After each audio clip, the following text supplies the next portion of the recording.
let's talk about it.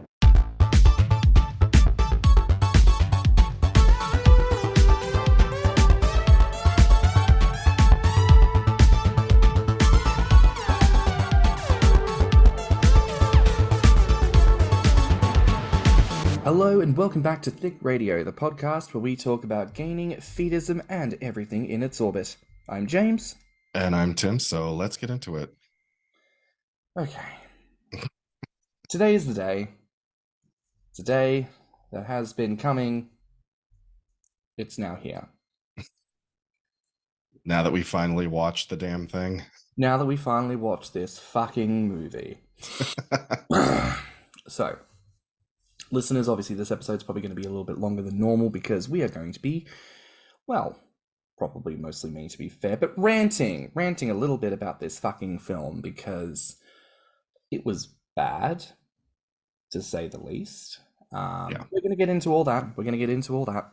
So listen, before we really get into, the thing of it today, I want to encourage everyone to also check out some other podcasts that actually deconstruct the film, and in some cases they also deconstruct the original play written by Samuel D. Hunter, because we want to encourage you to listen to other voices and other plus-size perspectives on this piece. Okay? So, firstly, I'm recommending a podcast, More Than Tracy Turnblad. We've talked about it before. Fierce Fatty Podcast. Also, Girls, Guts, and Giallo. Unsolicited Fatties Talk Back, and that's our final reference, Unsolicited Fatties Talk Back, the episode The Whale, with their typical cast and crew of individuals. So, the original play was written by Samuel D. Hunter. This film was directed by Darren Aronofsky. We're going to be breaking this film down into a couple of different sections, okay? Firstly, we'll be discussing the themes and motifs that occur throughout the film. Second, we'll be discussing the actual plot elements of the film from beginning to end. So if you care about spoilers, maybe don't tune in, but also this will just save you having to spend money on that film, so why not? Thirdly, we're going to be touching on specific moments in the film that are actually worth addressing. And finally, we'll be going in and just wrapping things up. So let's get started. So, the film itself, okay, like the music and sound for the film are extremely overt. Okay, in Charlie's presence, it's always quiet and it gives way to the sound of his constant labored breathing, wheezing, panting, choking, gagging, chewing, swallowing, slurping, and pretty much every other sound of consumption or generalized existence, none of which are ever delivered with any kind of normalcy. They are only ever textured with heavy breath and substances in his throat. Whenever the music swells, it's really sad, and it builds up every time he either stands or moves, including tones of uncertainty that swell whenever he struggles or topples or falls over. Tim, what were your thoughts on the sound in the film? I thought a lot of the sounds were kind of gratuitous. Like the wheezing, the heavy breathing, and the sleep apnea noises. I mean, I guess at least those were, I mean, I would say accurate, but they're not accurate to every single person who's at that size, Yes, those might be more prevalent in someone that size, but it's not across the board kind of thing. The thing that really bothered me was the gratuitous, like, chewing and slurping and all that other stuff. Like, at one point he's handed a bucket of chicken and we have to hear every time he crunches into, a piece of fried chicken. I was like, why do I have to hear that? Yeah. Like, it doesn't seem to be adding anything to the ambiance. It just seems like, oh, we're going to throw this in because fat people are going to fat, kind of thing. Yeah, and look, I think 2 points to make there. For anyone listening, most people I'm sure are aware by now, Tim, you work primarily as a nurse within a variety of different fields. You've actually done bariatric care before. Yeah. Mm-hmm. So you actually have quite literal first-hand experience of like the nurse who was in the movie doing the thing. You've actually done that thing many times before. And I've done it both in a private home and I've done it in an institution. Right, so basically you know the fuck you're talking about when it comes to fat people being fat. Also, fat people gonna fat. I think that's a really great way to sum up like a lot of the critiques I have of this film. Like, why did they do this? Fat's gonna fat. Like, that's the handle, right? Yeah. That's just how it felt to me. I don't, I don't know what his point was in including certain sounds in the soundtrack, you know? No, well, fat's gonna fat. Yeah. If a fat person eats fried chicken in his room alone, did he even eat fat food, or did he just fart and die of his stench inhalation? You know what I mean? Like, what are we going with here? Right. Next point. Anytime a character speaks to Charlie with literally any kind of severity, he apologizes. I would say it was hostility. Like a lot of characters speak to Charlie with hostility. It was like a lot of like, I hate you kind of like body language and tone. Yeah, and not even implied, just full-on statements. Sometimes they don't even say it to him. Sometimes the daughter just slips him literally so much Valium that he passes out for a long Oh time yeah. and makes a Yeah. point of saying, I intentionally gave him like one or two less Valium so it didn't kill him. Like, are you fucking kidding me? People in this film are just like literally toying with him life and death, and they Mhm. think it's fun. But, all right. This film got 2 fucking Oscars. Jesus Christ. Okay. It's raining almost constantly and heavily. I do not know why. I sort of pieced together a possible timeline because it doesn't say what month it happens. Like the whole film takes place in like a week, right? Yeah, over a week. Over a week, right? Okay, so but from the weather and from the background television news reports, it seems to be in election season in 2016, so it's Mm. possibly October. I don't know. I don't know. Was there particularly heavy rainfall in Idaho in I October? don't know. I don't live in Idaho. If anybody is a meteorologist and wants to report in about the weather patterns of October of 2016 in Idaho, please contact us at thiccradio@gmail.com. But yeah, heavy rain. Again, I'm getting the sense, and I think this will become very clear as we go along with this. Um, Most of the motifs in this film are not smart or clever. They Mm, are just very base level. It's raining because this is a sad film and he's a sad fat man, so it's gonna be raining. Like that's about as far as that seems to go. well, that and also the filter that they put on it and the low lighting and everything just seems cramped and claustrophobic and like dour and Yeah, they even shot it in like 4:3, which for anyone who doesn't know, this is how everything was shot in like old movies. Like like when you go on Disney Plus now and they've got like all their old shit up on there and there's like the two black bars on the left and the right because the aspect ratio was filmed more like a box back in the day. That's yeah. 4:3. Everything now is done in 16:9.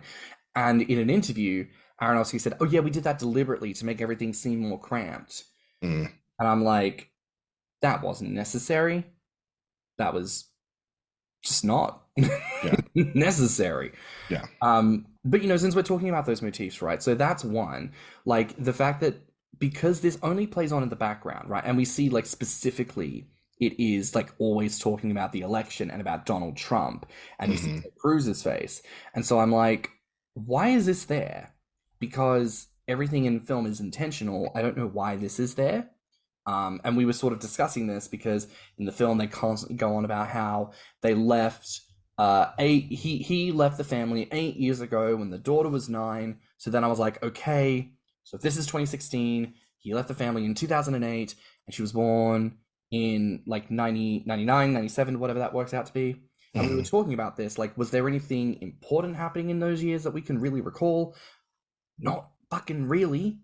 Yeah, the only thing of true significance in that time period was Obama's election. So I'm sat here thinking like the closest motif I could pull from, and again, this is an extrapolation, is Trump wins the election in 2016. Trump is fat. Fat is winning. The obesity epidemic is taking over. People are becoming more obese. Trump is seen as a bad person. Therefore, obesity is bad. Like, again, this is just. Do you think that, and this is you have to perform a little mental acrobatics to get this, but like, so Not that we you haven't know already. how one of the common things that, or one of the things he keeps saying over and over again is write me something honest, be authentic. Do you think that it's some kind of comment on like how politicians are inauthentic and how like the circus that surrounded the 2016 election is? Do you think that maybe that's why they put it in the background, was because he's always saying like be authentic, and we have all these inauthentic people running for high positions in the country. And Yeah. maybe I'm going too far with it, but like I can't think of any other reason to put it in there. No, I don't think you're going too far with it because, look, I'll be honest, and listeners, write in and let us know what you think if you've seen it, if you interpret this from what we say. I don't think the film had a real plot. It really didn't have a purpose. There wasn't really a message at the end that was of any note. So I don't think that extrapolation is poor because I think it's trying to fucking pull something out of this car wreck. Um, but hey, it's a conversation point. The other motif that was in the film that didn't make sense was about the bird and the plate. So, like, the first thing that happens is like he sees this bird on his windowsill in the rain, which then flies away. At some point, he sets out a plate with some chopped up apples on it, seemingly to like lure the bird back, and the bird does return once. But the second time he looks at it, the plate is broken. Now, the film provides no context on how this was meant to have occurred, as the window was several stories up and out of reach from the outside. So, quite literally, it makes no sense why the plate is broken. Unless his daughter broke it. I guess, but like, meh. Yeah, there was, well, with no explanation, I thought that the bird metaphor was out of place. I was like, I don't really, I mean, birds, what do birds represent in film? They represent freedom, they represent, you know, sort Well, of a migratory kind of existence. it's the adage, I think, of like, if you love something, let it go, and if it loves you in return, it'll come It'll back come to you. back. I didn't get that. But like, no, it didn't make sense. The broken plate didn't make sense. Like, just none of it made sense. Again, it's another motif that just like it sits there hanging like a dead weight. The irony of the film we're talking about. But yeah, it just didn't really make sense. Um, okay, the fat suit, we need to talk about this. It's really Yeah, bad. it's bad. It's It's bad. really bad. I don't think Hollywood knows what fat people look like. Yeah, like I mean, so like we were saying earlier, I have worked with bariatric patients many times in the past, and I don't know if any of the makeup team really took a good look at people who are, 600 or 700 pounds. Like, not, and I'm not trying to say that everybody gains weight the same way. We know that they don't, but like I didn't, it just did not look authentic to me. It didn't look quite right, when he was sitting down, because he's introduced in the film sitting down. And from the camera angle, I was like, well, he really doesn't even look like he's that large, while he's sitting. I was like, he looks like he could be about 400 pounds, but to say 600, I was like, that just doesn't look right. But then when he stood up fully, I was like, okay, I see what they did here. But they had all of the weight collect at the very bottom. It's basically like a big Apron. hanging saggy apron belly. But it's also fat. um it's just also very flat, and the skin texture looked a Didn't look little right. greasy to me. And the placement of body hair was also kind of weird. It's very patchy. Very, very patchy. I want to reference this. David Harbour auditioned for the role of the Blob for X-Men Apocalypse, and when he walked in for this audition, all he did was take his shirt off, slap his belly, and said, "I got your blob right here." And he said this in interviews before that the directors and the casting agent were mortified. And he was like, "Oh, well, I guess I didn't get the part." And when they pulled him aside to tell him why he didn't get the part, they said, "We just feel because you're so obese already that in order for you to perform this role, you might not physically be able to do it." Now, this is David Harbour we're talking about here, right? Hmm. Like, if you were going to cast him as a gay archetype, he is firmly in the bear category, okay? He Yeah, doesn't skew to chub. Not no, really. So, no. like, this is Hollywood saying that a bear with a belly is already too fat To play a fat person. to play a fat person. So, God forbid, should an actual fat person walk into the room. I So, can't say that I'm surprised by that at all, though, because like when I think of minority actors in Hollywood, like I remember listening to Margaret Cho talk about how when she had her own television show, All American Girl, they didn't think she was Asian enough to play an Asian, that she wasn't Asian enough to play herself. And then they brought in consultants to make her more Asian. And then she was too Asian, and they wanted to dial it back. And then they took like everybody away but her and the woman who played grandma. And then they put a bunch of white people in to play her family members. And I'm like, it's like there's just too many examples of Hollywood saying, oh, I know you're this thing, but we don't actually want you to be this thing. We want somebody who's not this thing that we can make up to look like this thing, because we don't think that you can authentically be you. I mean, I Love Lucy.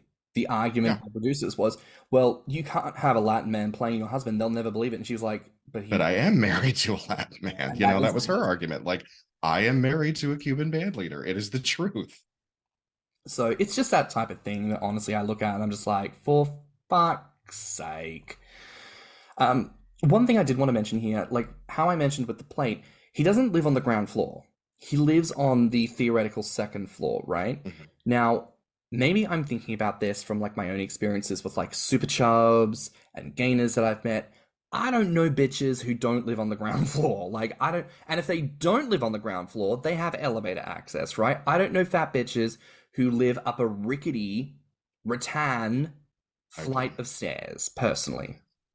Yeah, unfortunately, I wish that I could call bullshit on that, but it's not that it's not that I would say that anything about that is inauthentic, but like plenty of times I have gone to when I did healthcare, home healthcare, that they'd be on the second floor, third floor, and we're talking about people who were immobile at this point. And even in nursing homes that I've worked in, they have put people of that size on the second floor, which I always thought was incredibly ridiculous, because I said, if there's a fire, how are we supposed to get them out? And they said, well, you get them onto a bed sheet, you essentially drag them down the stairs. The state of healthcare in the world, people. This is what awaits us fatties who need healthcare. We'll be on sheets being dragged downstairs like a sack of shit. That is what awaits us. There you go. But you know what? There you go. Aronofsky, if you're listening, you cunt. There's 1 point to you. versus 8 others that we've scored. So us 8, you 1. There you go. Right. Let's break down the plot of this fucking film. In a class video call, a student accidentally sends a message to the whole group. Yeah, accidentally sends a message to the group. That doesn't fucking happen. Shit. Well, not with the Gen Z kids. Like somebody my age could make that mistake very easily, because we don't understand technology. But not quite with these kids. And he asked, not with college kids. They'd know better. And he asks, "Why is Charlie's camera still broken?" We've already touched several times now, and this is still the beginning of the film, on the overt elements of Charlie's visual and audible environment. Like, just asking here, do you feel like this film struggles to convey anything covertly and smartly? Yeah, they don't. It really lacks nuance and subtlety, as far as I'm concerned. Yeah. Right, the next scene. Charlie is jerking off to gay porn and having heart palpitations. Is this something someone who is 600 pounds could expect from jacking off? I don't think across the board, no, because really his medical diagnosis is congestive heart failure. Yeah. And congestive heart failure can happen to literally anybody. You don't have to be 600 pounds to get CHF. Oh, so to interject here, I am around 210. Could I get congestive heart failure? Yes, so could I. So could somebody who's 145 pounds. The nurse that comes in mentions his actual blood pressure numbers. Right. And yes, they were dangerous. At the blood pressure that she listed, you are very prevalent to have a stroke or a heart attack. Right. Now, again, I have said in previous episodes, blood pressure is not always weight related either, because I had high blood pressure when I was 135 pounds. Right. And that's genetic, and they don't know why it happens to people. Like sometimes it's just a thing. And some people have to go on blood pressure medication when they're very young. Yeah. Sometimes it doesn't happen until they're older, like maybe they're in their 40s and they put on some weight. But you can't really, there's no test that's going to tell you that the high blood pressure is directly related to the weight, or if it could be genetic. Like they can't break that down. So your blood pressure could have always sort of been teetering on the edge of being too high, and then the weight didn't help, you know, that Yeah. kind of thing. So, I mean, really, once again, we're back to fat's gonna fat. Hmm. Fatty got heart thing, therefore fatty die. Fatty got high blood pressure, therefore fatty gonna die. Like, it's not pointing to specific fat related things. It's really leaning in on assumptions and expectations to justify the narrative of the film. Yeah. And we've mentioned this before in other episodes, in our chagrin. No fat person was consulted on this film. No fat person was involved in the writing or the research. But to answer the question, I think that it's completely possible for somebody who's 600 pounds to be able to masturbate and to have sex without having heart palpitations. Now, is the likelihood going to be higher? Yeah, probably, but there are exceptions to the rule. Like, it is not a 100% across the board. Everybody who's this big should not be engaging in sexual activity or anything. Like, that's just wrong. That's just not correct. Yeah. So now we're also dealing with motifs of not only are fat people stupid, lazy, smelly, slobby, disgusting, and deserve to die, we've also got fat people are incapable of sex. So that's another common motif, the desexualized fat person. So, yeah. The next thing that happens is a missionary named Thomas comes knocking on the door and enters and sees him having his heart palpitations. He's a missionary of an unspecified faith, but it's Mormon. Like, who the fuck else goes door to door, like, looking to introduce you to your Lord and Savior? You know what I mean? Yeah, I don't know of any other. Well, did the Seventh Day Adventists do that? I don't think they do. I think it's just the Mormons. I think it's just them. But they're an unspecified faith. Oh, and this is the first instance, people, of like this film just wants to take the concept of religion and just jump through every fucking flaming hoop to create a scenario in which religion is somehow not at fault for any narratives in this film. So, Aronofsky, I see your biblical bullshit. Right, so the missionary's there, but I think Charlie mistook him for the nurse Liz, which is why he invited him in. But he's having heart palpitations, and instead of like asking for help, he gets him to read an essay on Moby Dick, which helps him to breathe through the incident. Now, look, actual medical question here. Whatever that was, like this guy Mhm. reading the essay, him breathing through, da Yeah. da da da da da da. Is that actually helpful to people having a heart thing? Well, it depends on if it's a genuine heart attack. No, that's not going to do anything. If it's angina, which is pains that you get in your chest due to inflammation, Mm-hmm. which is not actually a heart attack. It can, because it's chest pain, most people are going to immediately jump to, oh my God, I'm having a heart attack. Like, but it is possible to just have an angina attack, which is most likely what was really happening, or he may have been having a transischemic attack. But um, yes, there's evidence to back up that if you calm yourself down, you take deep breaths, that's immediately going to slow your heart down to a reasonable pace. You regulate your oxygen levels again, and that helps with, because when you panic, your body response is to start like ramping up. Your adrenaline starts rushing, your muscles tense, like, and that's just going to that's just going to exacerbate the pain that you're in. Right. So, The essay includes a line which is to the effect of, I felt sad when I read the boring chapters that are descriptions of whales because the author was trying to save us from his own sad story. Now, this gets repeated several times during the film whenever he mhm, has some kind of this thing that happens. yeah. Um, does this affect our interpretation of the essay's initial use? I don't really know what the point of the essay is, actually. So, as a spoiler, this essay was written by his daughter Ellie back when she was like, I don't know, fucking first years of high school or something like that. Yeah. And it's the author wants to distract us from his own sad story. The author wants to distract us from his own sad story. He repeats this like over and over a couple of times when he's having this heart thing. And I cannot help but feel, again, this is that thing of browbeating the notion of he's the whale, he hates himself, he's trying to distract himself from his own sad story. But he's not trying to distract himself because he's reading this essay that is just telling him about his own sad story. And the Yeah. fact that it's his daughter's essay, like he is reading and reiterating the words of his daughter, calling him a fat piece of shit. Yeah. But It never explains if that's why she wrote that, because she just wrote it as a book report on Moby Dick.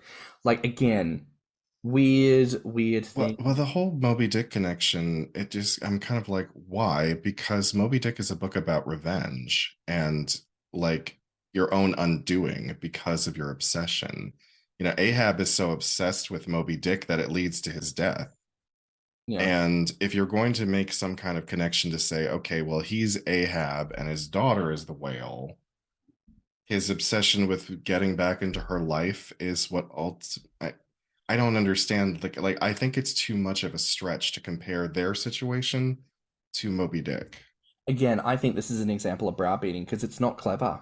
It's not genuine. It's going it's presuming that the theme of Moby Dick is the fact the whale is meant to be about a fat person, as if that somehow can get shoehorned into the film because the film is named The Whale.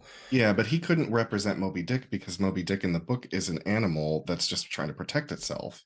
So like how is he like the whale other than he's just big? He's not. So that's kind of the thing. Again, this is the browbeating that we're dealing with. This ridiculous, poorly written, poorly transposed idea of what something is. Ugh. Right. Next, the nurse arrives and recommends an ambulance. Her name is Liz. For the record, she's the only character in the film I like because she's fucking. I did think of you, Tim. I'm not gonna lie. Yeah, I definitely did connect to the way that Liz does her job because I'm very much like that. Now, when I first got introduced to her, I thought that she was being hired by a company, kind of like what I used to do, going to people's houses and administering healthcare. And I thought, well, she's kind of overstepping her professional boundaries here a bit. And then later on, I found out that, you know, which we'll get to the actual connection. But at first, I had one critique, and that was just like, you're not very professional. Like, Mm. you can be honest with a patient without being mean. Without being a dick. And I've got Yeah. to be honest with you, like her growth and journey, not that I even think she had much growth and journey, right? Because again, this is not a film who does that. But the fact that we learn more about her, it felt more like it was a film about her because she actually had progression. I actually shifted my Yeah. thoughts and feelings with what happened with Liz. So, anyways, um, right. So Charlie says, I don't go to hospitals, and he stipulates he doesn't want to put himself in debt. We find out later he's got a shit ton of money, but that's not the point right now. He says he doesn't want to go to hospitals because he doesn't want to put himself in debt. Talk to us. What is the current expectation for a plus-size person seeking medical assistance in life-threatening situations? Is that concern valid? Yeah, it is, unfortunately, but it's also valid for anybody. Anybody seeking emergency care is going to be put in a mountain of debt if you don't have good health insurance. And even if you do have health insurance, they are getting very, very stringent about what they are willing to pay for. It's Yeah. kind of like, why do we even have it? Because you could, you know, feel like you're in a life-threatening situation, go to the emergency room, get care. 6 months later, you're slapped with this gigantic bill, and you're like, well, what did my insurance pay for? And you see what they actually paid for, and you're like, well, they didn't pay for a damn thing. You know, Mm, they paid for like little stupid shit here and there, but like the bulk of the bill is still all my responsibility. So if you're thin, if you're fat, if you're whatever body type, race, ethnicity, nothing is gonna like you will. I'm trying not to paint such a negative picture of medicine, but having worked in it for a decade, like, yeah, these are valid concerns because you will most likely put yourself into debt. And I don't want that to deter people from seeking medical help. But I also completely understand why people say, I can't do that. They're going to charge me $1,000 just to get me into the door. yeah. And then who knows how many thousands after that. It's a frustrating conversation, but again, this is where we come back to with gaining. This is the reality we need to contend with, especially ways in which fat people are prejudiced against in the medical field. Things we got to be aware of, people. Things we should all be well fucking aware of.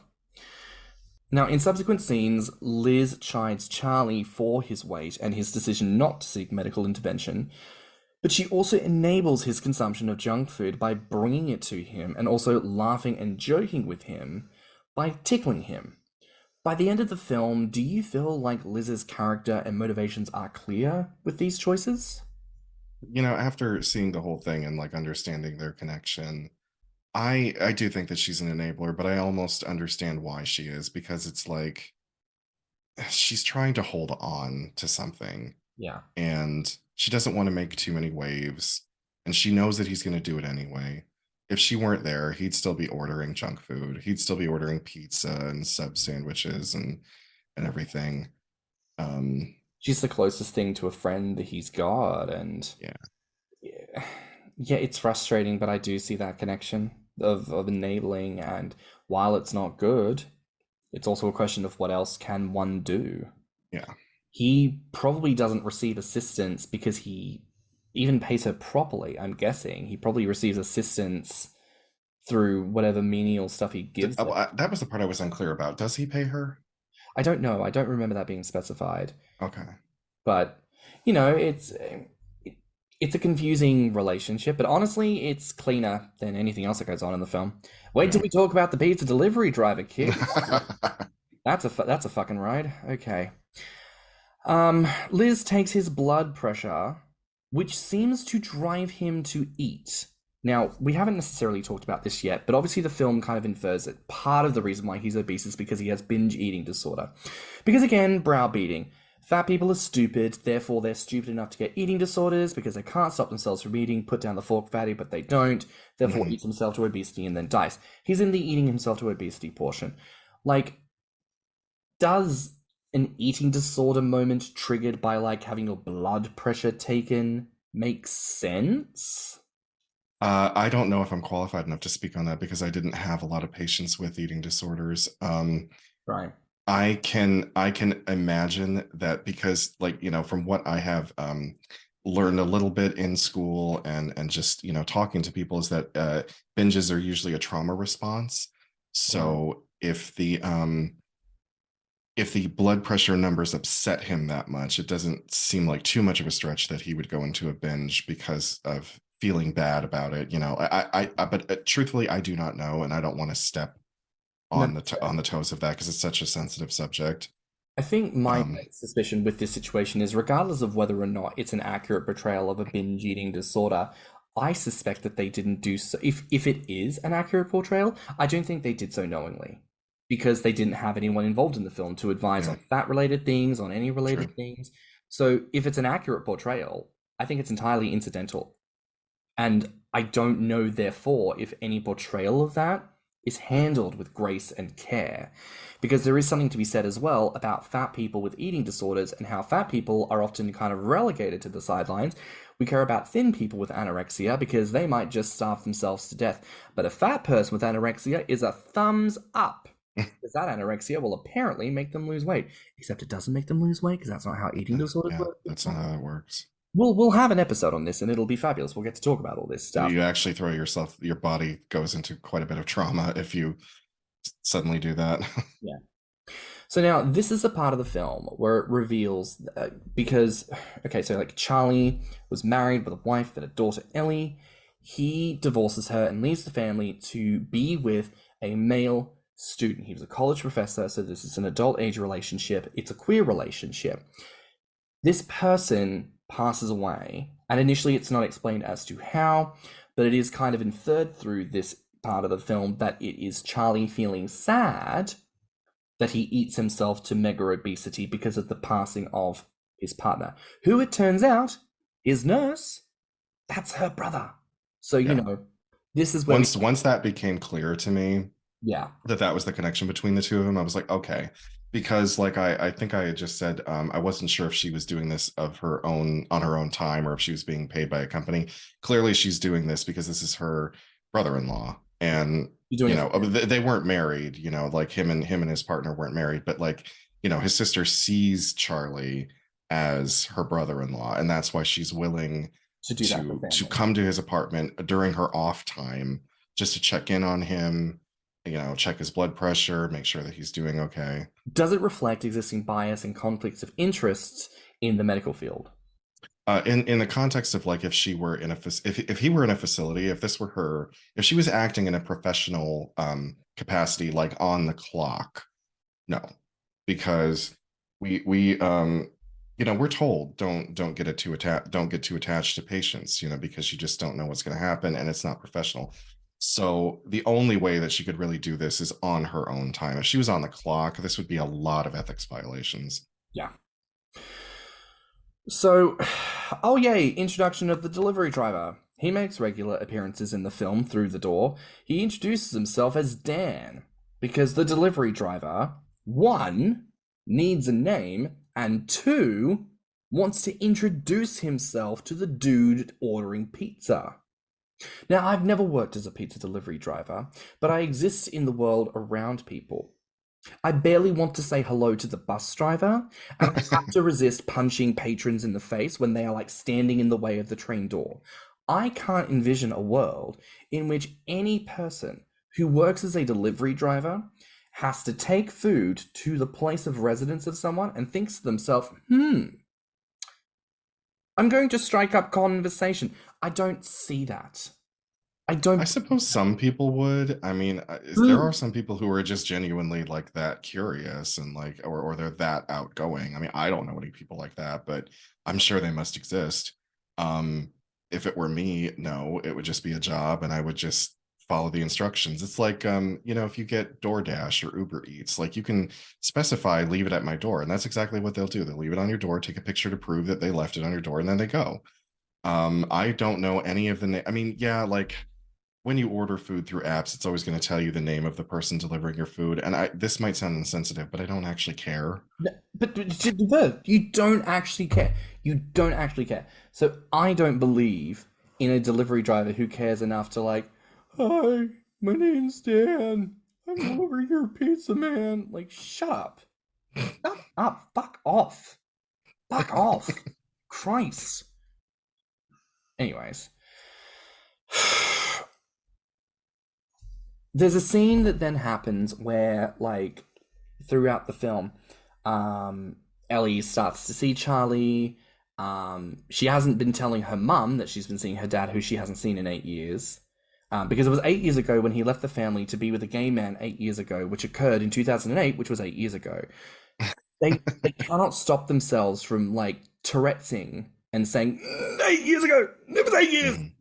8! The number 8. Oh, 8! Because, like, the after form of eat. Because food, because he's fat. There you go. It's all beginning to make fucking sense now. Aronofsky, you're a fucking genius, aren't you? Sorry, so we were up to the part where, because Ellie's been seeing her dad and her mum doesn't know where the fuck she is, it turns out she's at the dad's place. Oh! So there's a scene, Mary, the mum, Ellie, the daughter, Liz, the nurse, they're all in Charlie's home. Mary reveals that Charlie's got to have around $100,000 in savings, which Charlie actually told to Ellie earlier in the film to use as leverage to convince her to spend time with him. When Mary questions its use, he says, well, the money's for Ellie. Throughout the film, he explains that he won't seek medical help because of the cost. Like, so what is his motivation for lying about that, other than I'm just depressed and I don't want to help myself and I want to die? Well, I think if people had known that he had that much money in savings, they would have been badgering him constantly for like updated medical equipment, a better bed, probably a CPAP machine, ways of making the apartment more accessible.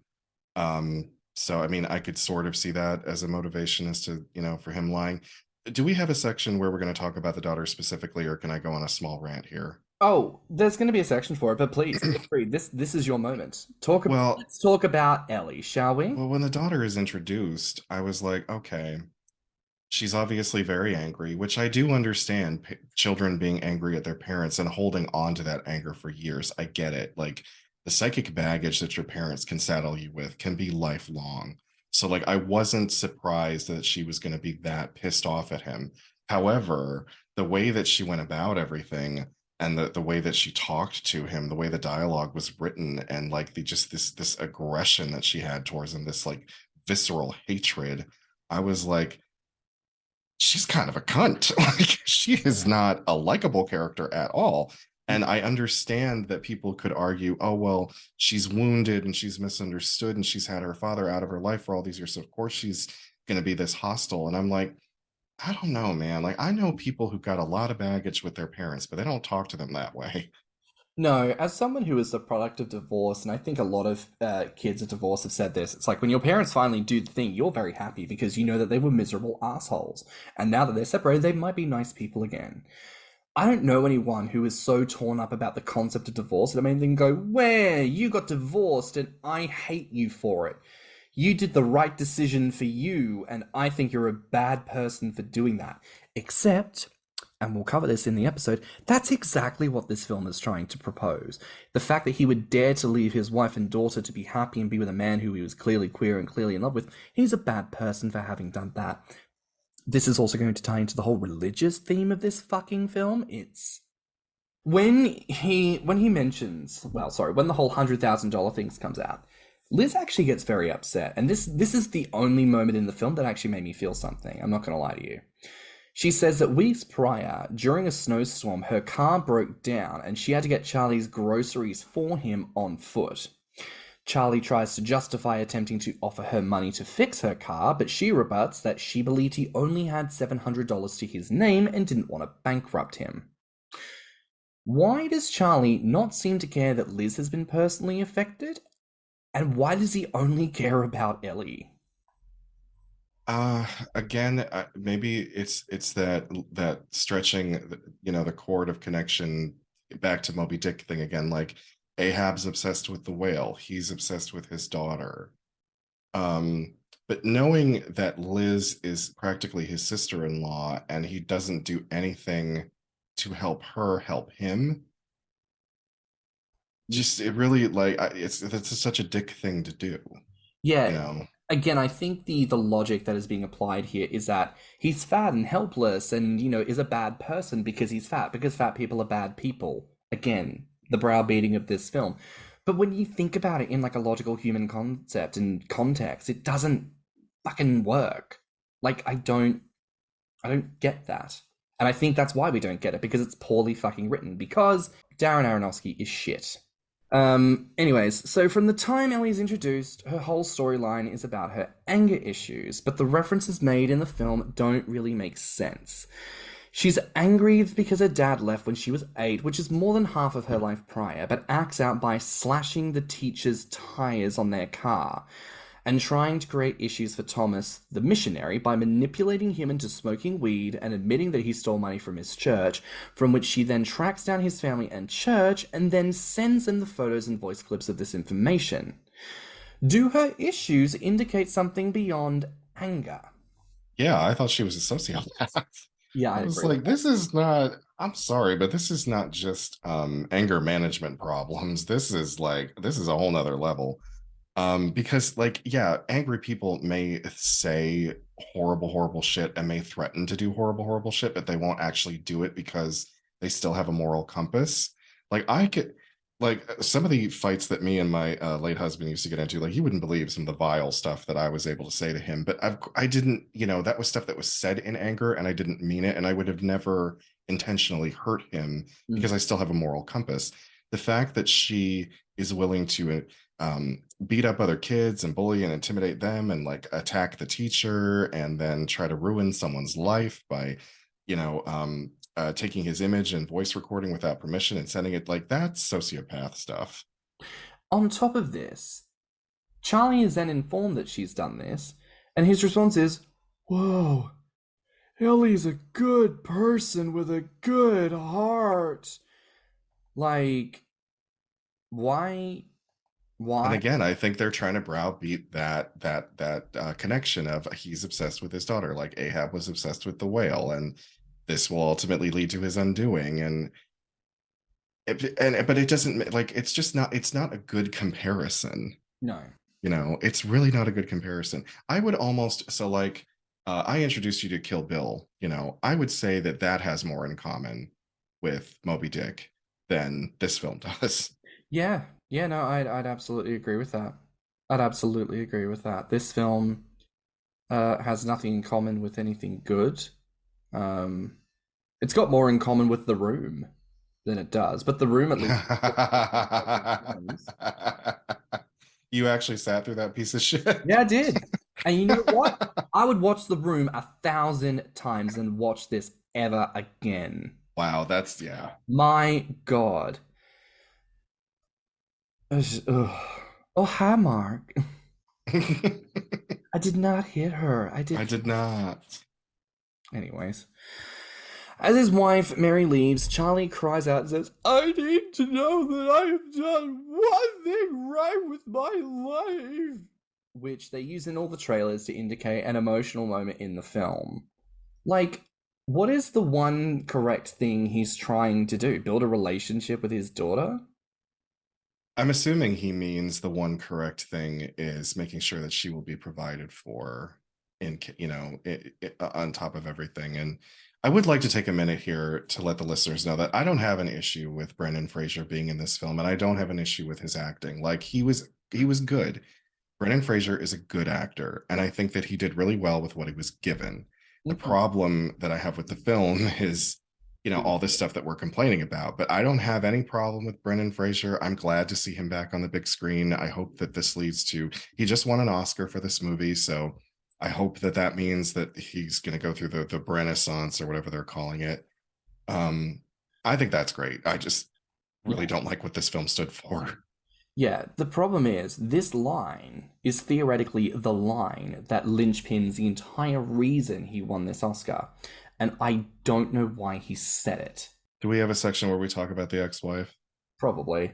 But also, because I wanted to add that in being introduced to Mary as a character, I was like, she seems really bitter for it having been 8 years ago. Now, I know that everybody gets through situations on their own terms, and yes, people will still have baggage after 8 years, but I mean, her bitterness is like her only character trait. She's angry and bitter, and she's bitter and angry, and when she's not, that's it. Like, there's nothing else to her. And I just thought, okay, so in 8 years nobody thought about therapy. Nobody's thought about therapy. But also, this is something else I want to point to, and I hinted at this before. This film has a real issue with homosexuality as a viable anything, because all of these characters are treating his choice to leave his family and be with a same-sex partner as the worst decision to make. And I think the unspoken thing, this is the one subtle thing that goes on in this film, because there is no other interpretation to this, let's be clear. He is a bad person for leaving his family to be with a man. There is a lot of Christian context that comes in to talk about man lying with man. Well, that's why your partner's dead. That's why he killed himself, because he knows that he was doing wrong things by living in sin. He did the right thing by killing himself. And now you're killing yourself because you've lived in sin. And you deserve this. And you know that it's all wrong, don't you? And that was angering. The next time Dan, the delivery driver, our good friend Dan, comes by with a delivery, he seems to leave the pizza as usual, but when Charlie opens the door, and it's still raining, everyone, the rain has not stopped once, the delivery driver is waiting at the top of the stairs outside of Charlie's apartment to see him. When he does, his expression sours, and he scoffs, and he leaves. I would say he more fled in terror. That's what it looked like. I don't understand this film, babe. I don't understand. Like, clearly, the impression I get from that moment is that, okay, Dan was delivering a lot of pizza, because apparently there's only one delivery driver in all of Iowa, and his name is Dan. Or is it Idaho? Idaho. I don't fucking care. There's only one delivery driver, and his name is Dan, and Dan's a cunt. And Dan's gone, well, there's all this pizza getting delivered to this one address. I wonder what that person looks like. Clearly they're fat. Clearly they have an eating situation going on. I don't think he needed to see Charlie to garner that image. He could have just left. He didn't even need to talk to Charlie to garner that. There's something kind of perverse about him wanting to linger and get eyes on Charlie. It's voyeuristic, and how the world wants to see fat people. Like, you don't want to talk to people, you just want to stare. You want to stare and you want to watch. Because if he really wanted to get to know who Charlie was, he could have just been standing right there behind the door, acting like he had already left, and he could have just been like, hi, I felt that we should finally meet in person, and it didn't have to be like him standing off in the corner on the stairwell, and then he takes one look at Charlie and he's like, and just to hightails it out of there. And I was like, what is this? What are you trying to say with that? Yeah, it didn't make sense. Again, outside of a context of fat phobia, decisions and actions and everything happening in this film make no sense. Then, of course, we get to the lovely, lovely, lovely scene, because When Thomas the missionary was hiding from Ellie, who was chasing him around his apartment, he hid in the room that never gets gotten into because that was clearly the room that Charlie's lover used to live in, where there are Yeah. photos of like him and Charlie together. There's also a Mhm. Bible with several scriptures highlighted. He comes back to tell Charlie, I stole this thing from your house and I read it and I realized what it all means. The scripture that was highlighted presumably by Alan, the brother who died, comes from Romans 8:13, New International Version. For if you live according to the flesh, you will die, but if by the Spirit you put to death the misdeeds of the body, you will live. Thomas explains that he believes Alan highlighted the scripture because Alan believed living as a homosexual was inherently wrong and would send him to hell. This is also inferred to be the reason that Alan committed suicide. Thomas then explains this is what's happening to Charlie, collating obesity with homosexuality and the both of them with death, both spiritual and physical. Based on the plot of the film, this is just the only interpretation, and this is what I'm coming back to. And I need to ask Yeah. you, having watched it, having this conversation, do you see any other interpretation? No, but and I do want to say something, but I'm going to try to tread as carefully as I possibly can because I do not want to offend Christianity as an entire religion. However, you and I have talked about certain situations where very, very vulnerable people are sometimes exposed to Christian ideology, and there Mhm. seems to be something of an opportunistic slant Yep. to the missionary. Yep. And that bothers me because I feel that, and I am not, I will state it right now, I am not trying to say that there is a predatory nature to this kind of thing, but there's a clear opportunity that is presented when a person is very, very vulnerable and down and feels that they have no reason to live. And a person comes in and says, well, I have all the answers, and then hands them a Bible. Yeah. This bothers me. In the final scene, right? So we discover that the essay, presumed to be submitted by one of Charlie's students, was written by his daughter Ellie, right? Now we talked about this a little bit at the start of the episode, like about the motivation, about why he uses that. I don't think it changed anything for me. It still didn't make sense. It made as little No, sense then as it did at the beginning. yeah. Again, the this constant reference back to Moby Dick, which I said in the beginning, I don't think is a good allegory. Yeah. It's just like there's other lines, like the whale has no emotions. He wants to kill the whale. He's just a poor big animal, and I feel bad for him. He thinks that his life would be better if he could just kill this whale, but in reality, it won't help him at all. So, like, does that mean that Ellie is actually Ahab? Does Ellie want to kill him? Does he want Ellie to kill him? I think that would only make sense if Ellie was obsessed with him, not the other way around. Like, the initial logic is that he's using fatphobic rhetoric in the later stages of obesity to fuel his self hatred that leads to his life decisions, resulting in death. However, learning that the essay was written by Ellie a few years prior suggests he's using his daughter's words to justify his self hatred. Which means that Charlie as a character believes that he is a bad person for being gay. Charlie believes it, and that he deserves death. So then is he again comparing himself to the whale? Is he saying I'm Moby Dick? I think it's irrelevant at that point if he's comparing himself to the whale. But that still doesn't make any sense I, because I think what he's saying is because it never stipulates whether or not he was a part of that church. It never stipulates whether his family were religious.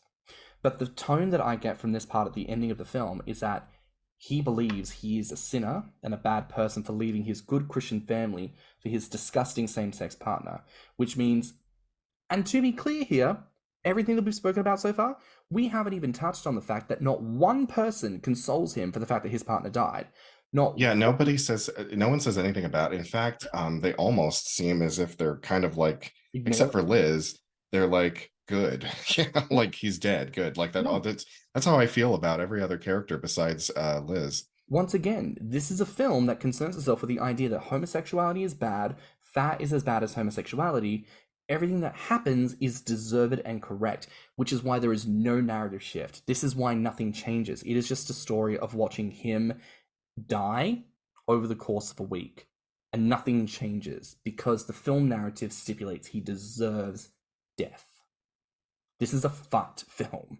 I don't care that people are like, Well, you whatever. know, I think the clincher for me was the ending. So spoiler, we've already said spoiler alerts, but like now I'm going to talk about the actual last scene of the film. Um, the daughter comes in and she's pissed off because he submitted her essay from 8 years ago for her because she basically was blackmailing him into writing essays for her so that she could get better grades. He submits this one that she wrote years ago and she's all pissed off because she failed. I don't see how, but anyway, he wants her to read the essay again, and he decides to get up and walk over to her because there's been this mobility thing going on during the film too, where like initially he uses a walker, then Liz brings him in a plus size wheelchair, and like in an early scene, the daughter had said, "Get up and walk over to me right now," and he couldn't do it. Like, and she's standing there taunting him the whole time, like while he's trying to do this. And so in the last scene, he finally pulls himself up and he's lumbering over to her with the heavy breathing, and his eyes are all watery and red and bugging out. And then he gets to within like a foot distance of her, and suddenly we see his feet rise off the ground and he's washed in a white light. So I guess we're supposed to believe that that was the exact moment that he died. Yeah. And in my fucked up brain, I thought he's going to fall forwards, not backwards. Crush her to death. And crush her to death. Okay, do you know what? Work, bitch. Work. That is the only satisfying ending to that film where she fucking bites it. Because all of his weight is carried in the front. So physics, if he passes out, he's going to fall forward. And she did. And she's only a foot away from him. And that's 600 pounds of dead weight on a 125 pound frame. That would kill her. Yeah. The mother's there with the coroners. They managed to roll him off her. They're peeling her off the floor with a spatula. The mother's like corked some champagne. She's sharing it with Liz. Like, look, this is a sad day for both of us, but we're going to split 100,000. So, live it up, bitch. Right. So some other moments from the film that we could probably touch on here. When Liz next comes around, Charlie is eating a hot dog and chokes on it. So the film is painting him to be Schrodinger's fatty. He's too good at eating to stop eating, which the film posits will kill him. But he's also too bad at eating food not to choke on it, which will also kill him. Like, and one of the things that I wrote down that I liked about the film was I said the Heimlich maneuver for somebody that size was accurate. Oh, yeah. That is how you perform the Heimlich maneuver on someone that's that big. Well, there's a quick differentiation, because my understanding is Heimlich is essentially like you go up behind someone, you hook your hands under the rib cage. Yeah, you're supposed to, you kind of push the diaphragm in to get the air to force it out. Yeah. But if you can't get your arms around somebody, and this is also true of someone who might be in a wheelchair and you can't quite get your arms completely around them to do the correct maneuver, you lean them over and you strike the back. Right. To hit the diaphragm. Well, there you go. At least learned something on this episode today. When I basically put down on the section where things I liked about the film, I said the medical information was at least accurate. Okay.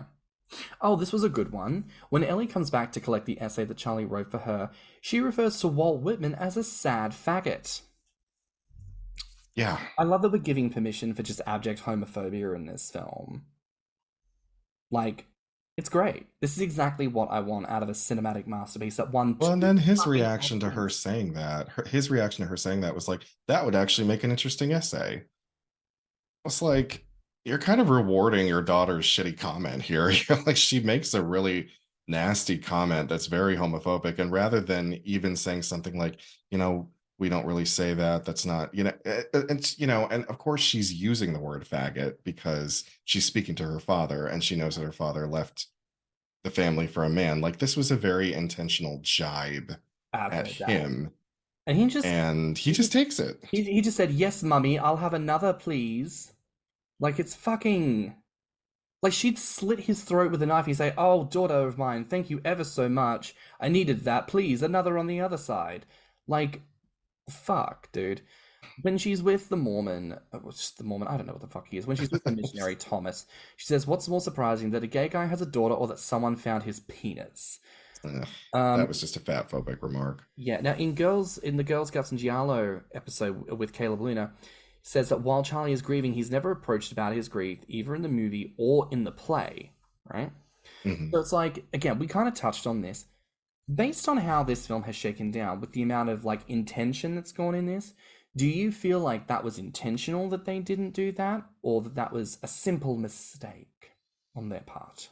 Well, if it's not in the play either, then it was intentional on the writer's part. Like the writer of the play intentionally didn't want to address Charlie's grief at any point Yeah. in the dialogue or the scenes. And I have to admit that I'm kind of confused as to why that never ever ever gets brought up. Oh yeah, Liz brings him a free wheelchair, right? She says it's a Yeah. fat guy wheelchair, and as he backs into the chair, she beeps to mimic a wide load truck. Charlie then hobbles around in the wheelchair, and honestly, it just made me think of Nikocado Avocado. I think, that scene didn't necessarily bother me so much because I kind of thought in the context of their relationship, they probably have made plenty of jokes about his size. Like when she got angry at him in the beginning of the film and she said, God, you piss me off so much, I just want to stab you sometimes. And he's like, well, my organs are about 2 feet in, so it's not going to make a difference. I'm sure that they've had a lot of like banter kind of jokes about his size. So like I wasn't so much offended by her doing the wide load backing up truck noises. Like it actually seemed kind of cute that they can at least laugh about the particular situation. If that had been a stranger or his daughter, the missionary, the wife, or I'm sorry, the ex-wife, or some other character, yeah, that would have been pretty mean. But I don't know. Between them, I with their relationship, I didn't really see it as mean. Ellie writes an insulting haiku about Charlie and his home, which causes him to laugh, which triggers more heart palpitations. So, Yeah, every time he laughs or every time he gets emotional, like he raises his voice or starts to like really intensely feel something, he immediately clutches his his chest, yeah, so which I think is a little too stereotypical. can't eat, he can't laugh, he can't cry, he can't be emotional, he can't do anything except And die. I will say, from a medical standpoint, when you have congestive heart failure, laughing and screaming and all this, like they are more difficult because your lungs are being pressed with fluid. So while it might be accurate, it seemed too on the nose to me. Ellie continuously runs a knife against the table. Yeah, that was a really throwaway scene because they never call back to that. So I didn't know if that meant that she's ever like, I don't know if that means she's a cutter or if that means that she has violent tendencies. Yeah. Ellie peeks into his room and appears disgusted. She sees the room he occupied with Alan, but I had no idea what her facial expression was meant to indicate. Like maybe the fact that she was confronted with an actual dead person's space. He was a real. Maybe. I did want to say something about that room though.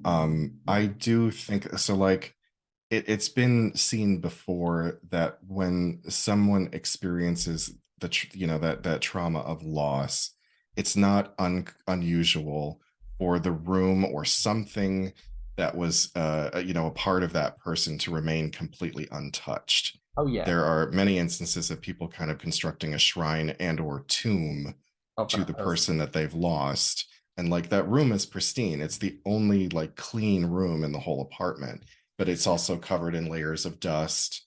So and the door had been locked. Like I guess he had locked himself out of that room so that he wouldn't constantly go in there and just cry and be in his feelings of grief. But I did think that that was kind of a nice touch. Yeah. Now, I do want to just quickly, when Thomas comes in, Charlie's passed out, I want to run through step by step what Ellie does to this poor boy, okay?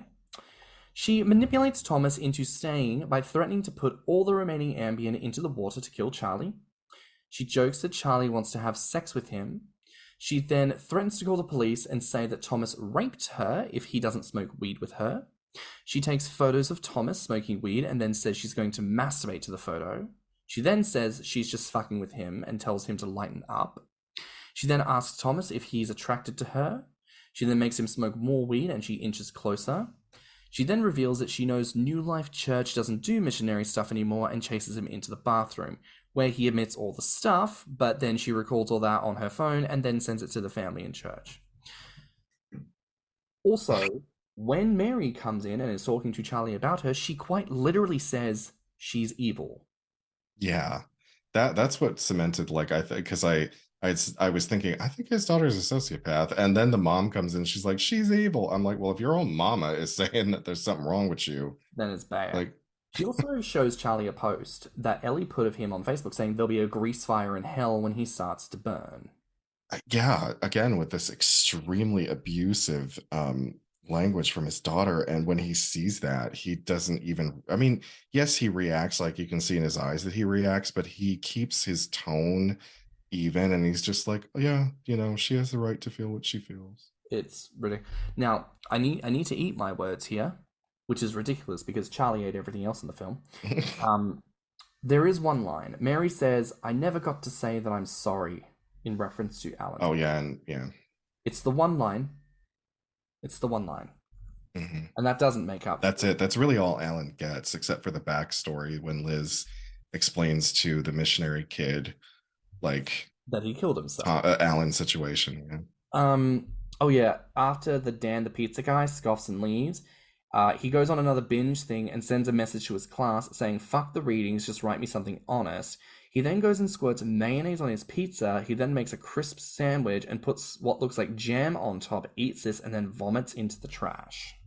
Yeah, I wrote a note that I said that it looks like a really mean-spirited portrayal of bulimia, which is just so icky. Like, Yeah. I did not find this to be handling that kind of thing with any care. Yeah. It looked just like, oh, well, he's sad, so he's just gonna, he's gonna clean out his fridge and eat every friggin' thing that he can, and then this very unflattering image of him vomiting into the trash, and I'm just like, this is so, I feel like anyone who may be suffering from an eating disorder, if they see this, it's going to be triggering. Like, This is not a good film. this is not handling anything well. Like, this is really gonna, like, this could potentially traumatize people. On his last class call, he acknowledges that he's being replaced in the class, and in a spiel about honesty, he plugs in his camera, shows his body to his students, panning up and down with it so they can see him at his fattest from low, twisted angles. All his students look shocked. He then says the assignment, the course, university doesn't matter, but the honest things you wrote, they matter. Like, I have to ask here, right? Like, genuine talk. Mhm. Is this Hunter and Aronofsky just stroking themselves off about how they think they're good writers? Like, Yeah, possibly. I mean, I don't know. Did both of them graduate with film degrees or not? Because if they didn't, it would kind of make sense as to why they'd say, "Oh, college doesn't matter." And hmm, um, I have my issues with American education. I do think that college is more about making money than it is about getting an education. Does college ultimately matter? Well, I mean, it matters in I guess the context of the kind of career you're going to be able to have in a given field. But I can agree with Charlie that the honest things that they wrote are what is truly important, because that is their individual voices. Um, but I also think that this could be these two, filmmakers going, yeah, fuck college, or look at us, we got a film that won an Oscar. hmm. On his dying day, Liz says, "I really hate you for putting me through this again." She brings Charlie food and says, "I don't know what I'm doing." Charlie says, "I'm not going to the hospital." And Liz says, "I can't do this anymore." Charlie says to Liz, "I tried to save him," meaning Alan. "If I just loved him, then he wouldn't need anyone else. I told him he didn't need God or anyone." To which she replies, "All I know is you gave Alan the best years of his life. If it wasn't for you, he would have jumped off that bridge years earlier." Liz says, "I don't believe anyone can save anyone." Then Charlie talks about how Ellie saved Thomas. He then says, "Do you ever get the feeling that people are incapable of not caring? People are amazing." The sheer level of denial he has to put himself through to believe that Ellie is a good person is probably what killed him. Gave you him know an aneurysm. I was going to say that that line of "I don't think anyone can save anyone," that resonated with me, because you and I have had many conversations about my frustrations with being a healthcare provider, Yeah. and not every single patient that you come across is willing to participate in their recovery, their treatment, the management of their disease. You will encounter many patients who say that they don't care, that it doesn't matter, yada, yada, yada. Um, I used to believe that if you got to the root of the issue, you could get them to care. Right. I've since changed my opinion. After 10 years of doing this job, I've realized that some people are never going to want your help. They're never going to participate in making themselves better.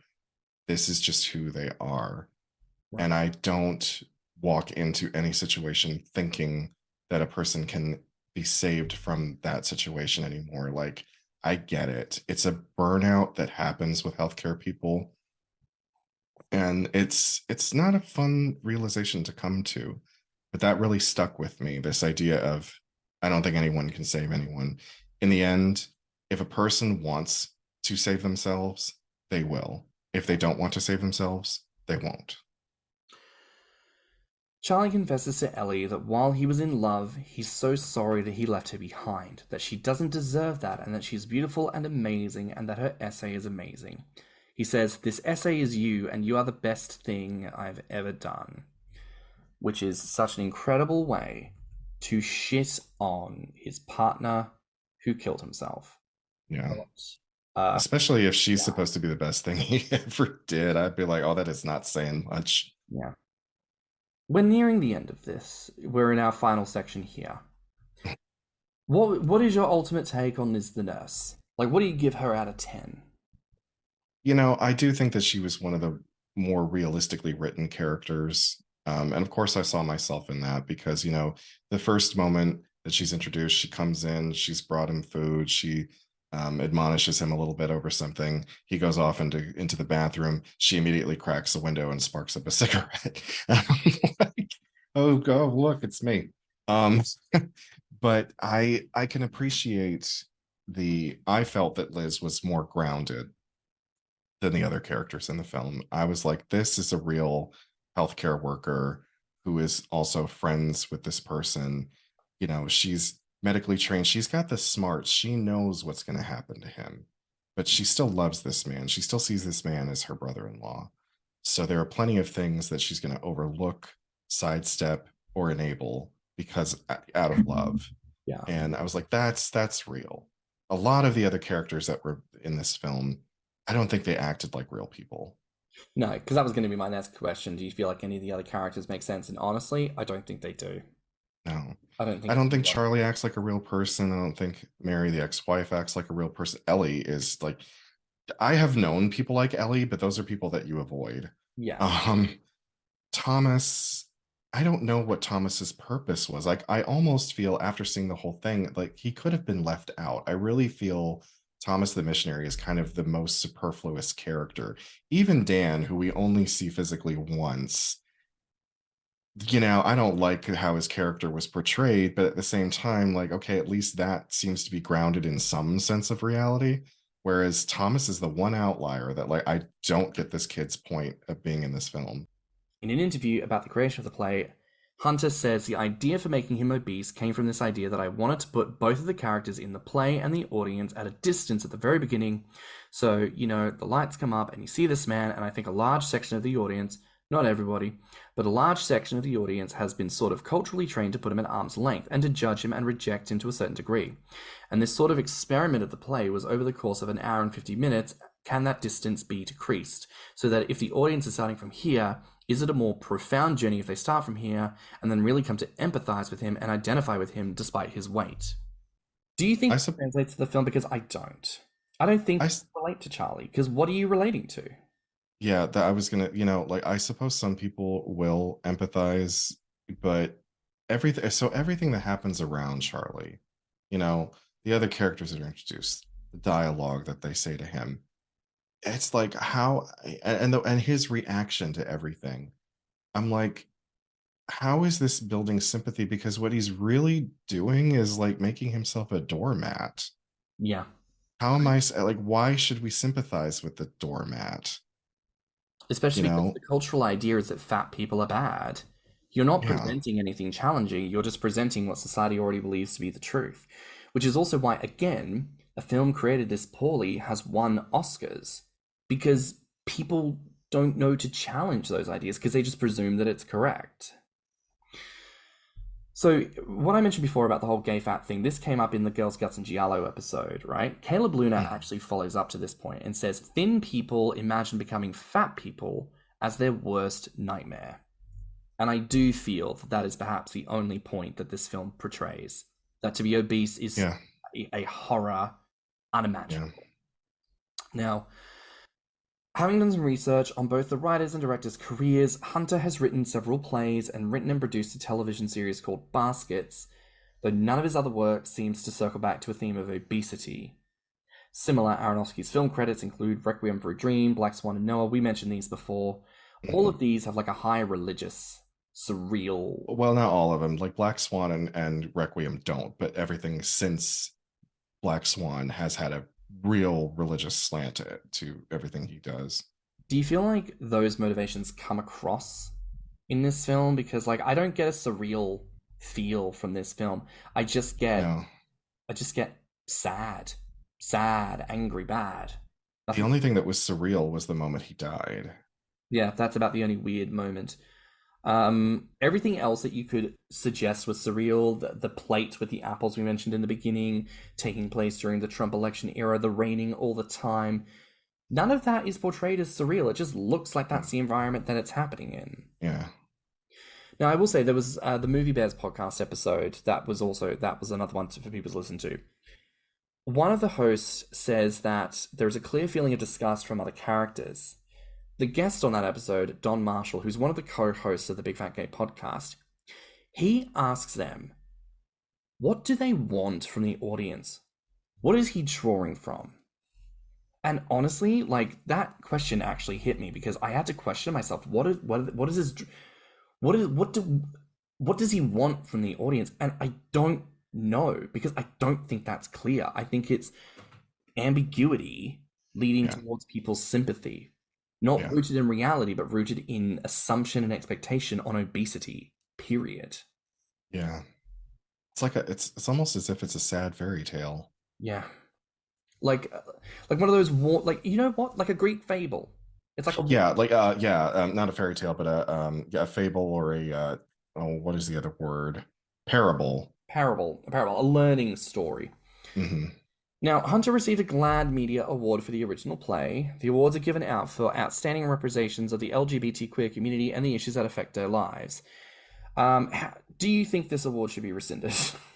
Well, you know, if the award is given out because it's supposed to be good representation, I don't think that is good representation. Yeah. You know, we know some gay men who are of extremely large size, and I would not say that this film portrays anything about their lives, you know, and I don't know if awards can be rescinded or if it deserves that. I just don't think it probably should have been given out in the first place. Yeah. Right. What did we like about this film, Tim? Well, you know, like I had made my lists and we covered everything that I did like about it, except for one thing I did want to bring up. And I had written this down, I think maybe halfway through the film. It was something along the lines of, I think that this somewhat raises an awareness of vulnerable people when they are left alone to deal with their pain. His character is like a lot of people that are discarded by society. I can see that. I like that. That's a good point. And I like how you mentioned the amount of medical things, because I didn't know this watching the film, but it makes me happy how many medical things at least seem accurate to what people are experiencing. So there's that, at least. We don't get fat representation like we're humans, but we know how medical people can treat our dead, dying, decaying bodies when we poke on hot dogs. That's a fucking plus. I didn't like anything, really, about the film. I liked Liz to an extent, and that's it. Yeah. What did we dislike about the film? I mean, I'm thinking... do we really have to rehash all of it? Yeah, you know what, everyone? Just listen to the last hour and a half, okay? That'll give you a sense of what we think about this film, okay? What would you change about the film, Tim? Well, you know, I don't have a problem with I mean, for as much as this kind of scenario doesn't happen, it also does happen, you know? So, like, there are people of extreme size that this happens to, but the fact that everything was treated so dour and depressing, and everyone was so nasty to him. It was like, why do we have to have that? Why does it have to be this barrage of negativity and pain and just animosity? Yeah. Like, I think that you could tell a story like this without it being this fucking heavy, you Yeah. know? Yeah.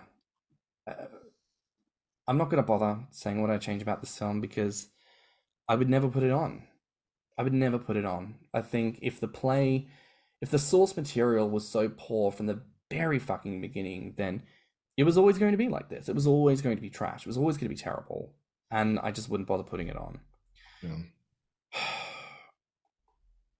The point I'd like to actually end with here, right? And my rating is obviously a negative. I don't think I've given a negative rating. No, you haven't. Not yet. No, I'm going to give this a negative 10. A negative. Oh, so you're going all the way to the bottom. I'm going all the way because I actually feel very emotional recording today because talking through this episode brings up all the things I was feeling watching this film, and I have to realize something that I want to say here. You think about the absolute total number of dollars and cents that went into the production of this film that has been generated for this film. But not only that, the number of dollars and cents that was created by the project when it was a screenplay, back when it was a stage production, and the audiences who saw it then. I want to reference here the dollars in marketing, the trees wasted in the posters, the hours spent on digital programs, and the printing costs, the ink, the electricity of the building to keep the lights on. I'm going to talk about the sheer tens of thousands and now millions of people who have seen this. I want to talk about the billions of hours of people who have had to watch this film and then spend time researching the other surrounding stuff for this film to review this film.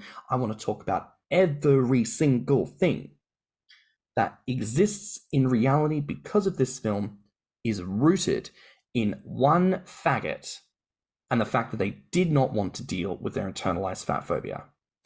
Every issue that we have brought up in this film only exists because Samuel D. Hunter, with his disgusting privilege, disgusting fat phobia, all of this, decided instead of resolving this, I will write this into a play. And I'm sure there are an infinite number of people who have created projects or done soft ideas and things like that where they were wanting to get out their thoughts and feelings and have gone on to have different ideas and feelings and have worked on things and gone to therapy and resolved things. But this one person's diatribe of disgust and horror has resulted in everything that we have had to talk about today. Yeah.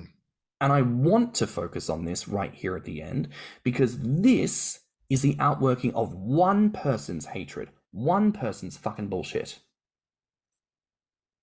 So we, each of us, have that exact same power if we choose to put the power and influence into it. Which doesn't just mean everyone who's got a problem with fat people, but I mean every single person listening. If we put our positivity into a project, if we created something with joy, with research and intent, and we presented people of size as characters of class and power and influence and positivity, maybe we would have a good thing to talk about. And I'm betting that there are people who feel this passionately as you do about how wrong these decisions were made, and how I know that as a sort of last question, you were going to say what feedback would we provide to the playwright and the filmmaker. I like I said, I don't have an issue with telling some stories that are unflattering or more difficult, but you really have to be willing to put the effort into the research part of it. You need to have conversations with someone who has lived that experience. If you yourself haven't, do extensive research, get to know someone who has lived that lifestyle. Yeah. And you can't just say, oh well, I think I know what they would go through, because that's why we wind up with shitty writing. Like, how many times have you heard someone complain about a film and say, this is what white men in their 30s think 16-year-old girls talk about? Yeah. It's that kind of thing. So I would just urge anyone who's a part of the creative process of putting on plays and films, if you have not lived that experience, you need to do the research and find out what it is like for someone to live that. And if that means going over to their home and having conversations with them for 6 months, do that Yeah. so that you get a well-rounded perspective. Yeah. Yeah. If I had any genuine feedback, it would be learn. Please learn. Please listen to this podcast, listen to every other podcast that has complained about what you have produced, and hear the actual critiques. And look, we went in today to talk about all this because it needed to be talked about. But don't just hear the technical shit, hear the real fucking shit, which is what you did was not okay. It was not okay to create this. And we should not put up with this anymore. Right? It's like, I never again want to see queer characters portrayed in a way which makes us look like camp, predatory cretins. Because I'm sick of it, and I'm sick and tired of being sick and tired of seeing the only option for queerness be provocative and doomed to die of AIDS. Right? I'm sick and tired of fat people being presented as moronic, slovenly, incapable, and undeserving.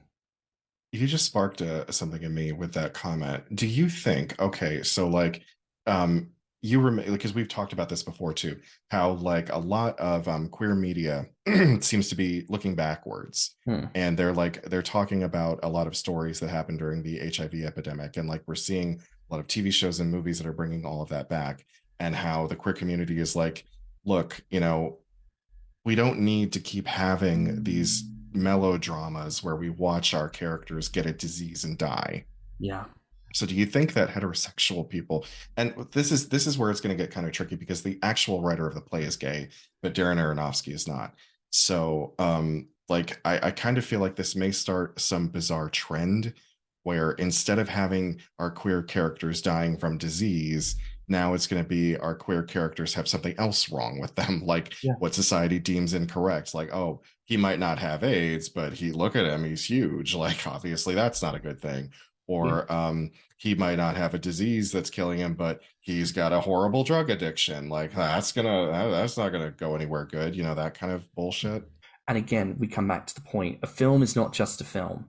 This was millions of dollars in investment to create something that has gone out to affect millions of people. The effects of this are not inconsequential. This will do, and it's going to be far reaching because this film is always going to exist. This film will always exist. This film will always go down as an Oscar winner. This film will possibly be put into some kind of archive as a historical reference. Fuck only knows. This isn't the end of this film. This isn't the end of the conversations around this film. But yeah, it was a heavy one, people. It was. It was a heavy one. But you know what? We knew what it was going to be. We told you all. Okay. You okay, honey? Yeah, I'm okay. This is a shit fucking film. It's depressing as hell. I know. I when I was defending the other film, and not even necessarily defending the other films he's made, like the umbrage that I've taken with Aronofsky has been since the film Noah.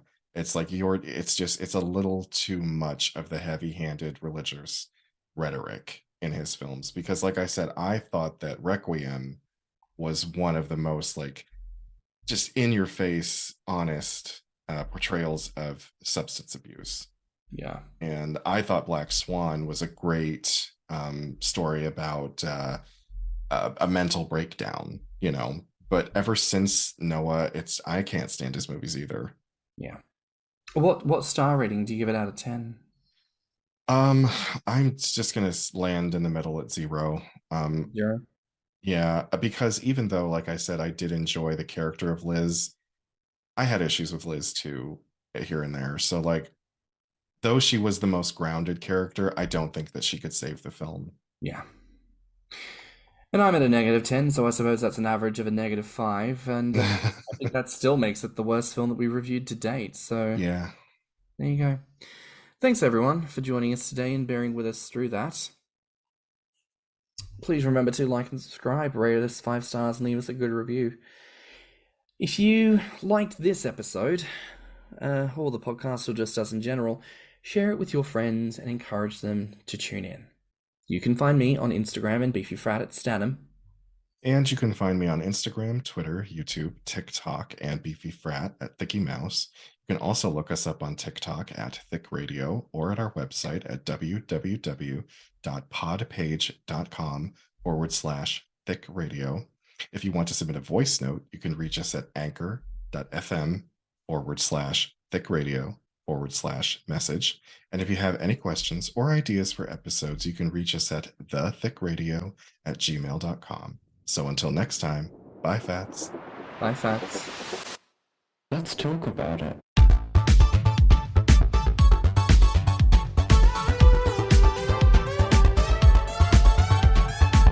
Thicc Radio is a Patreon and Anchor app podcast produced by Stan and Thicky Mouse. Mixed and mastered by Stanham. Our artwork is provided by Lokitu. Our theme song is provided by BlueSky.